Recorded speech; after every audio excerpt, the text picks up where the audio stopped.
great responsibilities continuing to fight for democracy and to strengthen democracy and to take care of the least of these, not only black people. We take care of everybody with our votes.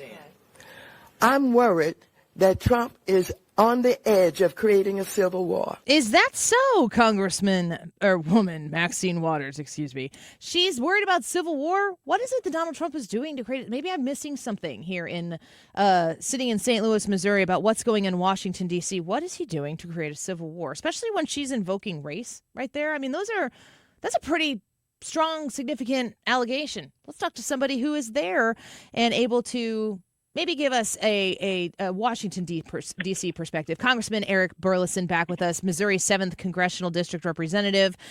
Congressman, welcome back to the show. Thanks for being with us today. Hey, it's great to be on. You know, when you hear Maxine Waters, I don't know if you'd heard that clip yet, she said she's worried that Trump is on the edge of creating a civil war. The Republicans were able to get the CR passed in the House with one Democrat vote, obviously not with Thomas Massie. The Democrats are trying to figure out their stuff in the Senate right now. Does it feel like civil war is upon us due to Donald Trump in Washington, D.C.? Yeah, I think people are kind of sick of the hyperbolic rhetoric. I mean, people have seen, watch, for example, that State of the Union address where Trump did things that are, every reasonable human being, would applaud, things like the child with cancer, and watched how the Democrats acted and I think that they have seen their attitude, and I think that they're calling them out. And the truth is, if anything would spur civil war, I'll tell you what the Democrats did, trying to throw a political opponent, the number one leading political opponent for president, in jail, suing him multiple times. And, the assassination attempts, not that it was done by the Democratic Party, but certainly some Democrats were involved in that. But this, you talk about civil war, that's the kind of activity. We're trying to put an end to that. We're trying to put an end to the use of the justice system for political reasons and just return to normalcy. Yeah, I think that the hyperbole it's dangerous, but it seems like it's what the Democrats have to rely on right now. They haven't found. I have yet to hear the Democrats contrast what they don't like about Donald Trump with what they would do instead. There's no discussion of that whatsoever. The name Donald Trump evokes such great emotion and disgust and hatred that I feel like the hyperbole is what they've relied on, because in the past there are people who definitely go to the ballot box because they're voting against Donald Trump. The name Donald Trump causes such a reaction in people that it moves people to action. But, the last election shows that maybe that doesn't work as effectively anymore. And I guess Maxine Waters is trying to play on old tricks. I mean, what would you like to see from the Democrats right now? Do you have any advice for what they should do to get their party in order? I miss the days when the Democratic Party stood for some common sense things. I was in the oversight committee. I was debating, some of the most ardent Democrats in Congress. You have, Crawford, you've got Ocasio-Cortez, and they're screaming about these DOGE cuts and finding waste, fraud, and abuse.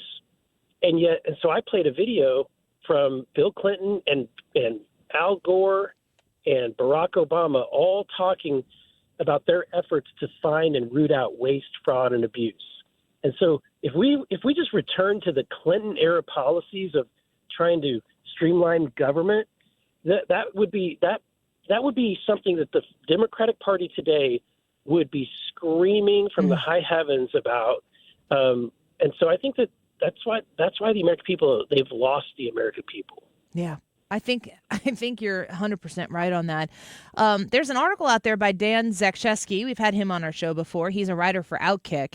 And kind of to the story that we're talking about here about, you say Donald Trump and that just means something to people. And being connected to Donald Trump has definitely caused pain for other folks. If you support Donald Trump, that seems to be problematic in some terms. Well, Dan Zakrzewski for Outkick has written an article talking about a letter that you've written to Rob Manfred, who's the commissioner of Major League Baseball, suggesting a possible tie between Trevor Bauer's suspension and his kind of blackballing from baseball because Trevor Bauer supported Donald Trump. I was wondering if you could comment on that. Yeah, I mean, I'm an avid baseball fan and followed this story from the beginning.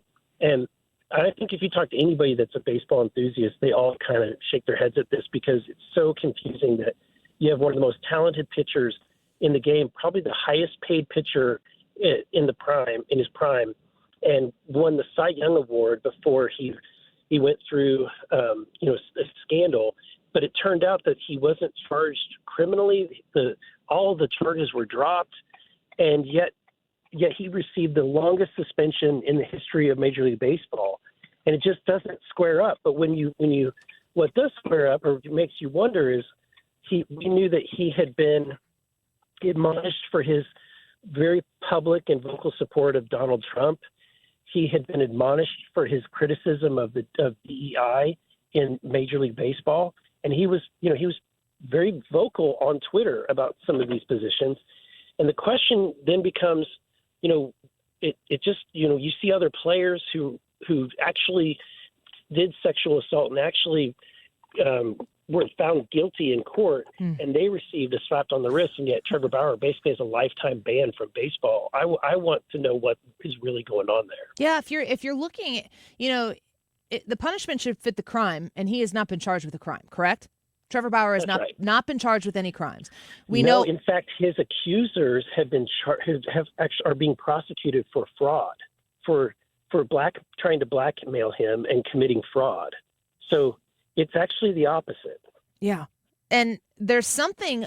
So I think what you're kind of drilling down on here is there are people who have done what they alleged that he did, that he certainly did not do, and that he was defrauded into people thinking that he did. There are people who actually did such a thing with a slap on the wrist, but there's something about Trevor Bauer that delineates him from these other people that's made him more problematic, and you're questioning whether or not it's his political alignment.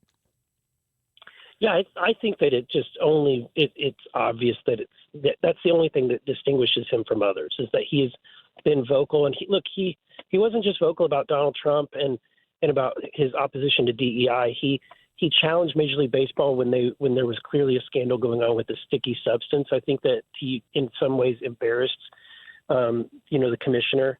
And I think that as a result, this is why they're punishing him in that regard. But look, we've the days of the woke and the cancel culture and all that is so 2000, the year 2020, right?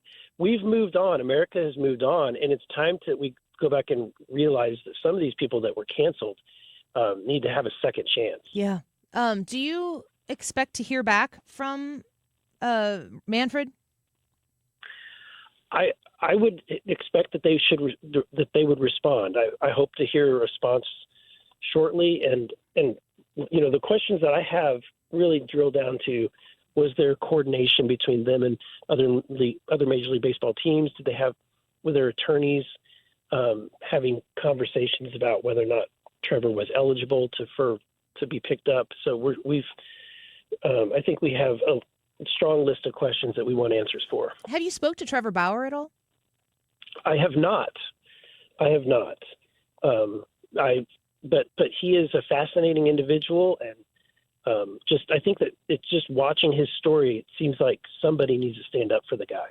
I appreciate it. I've watched Bauer Outage, which I think is his YouTube channel. I've watched his story as well. I think that nobody's perfect, and I don't think Trevor Bauer is claiming to be perfect.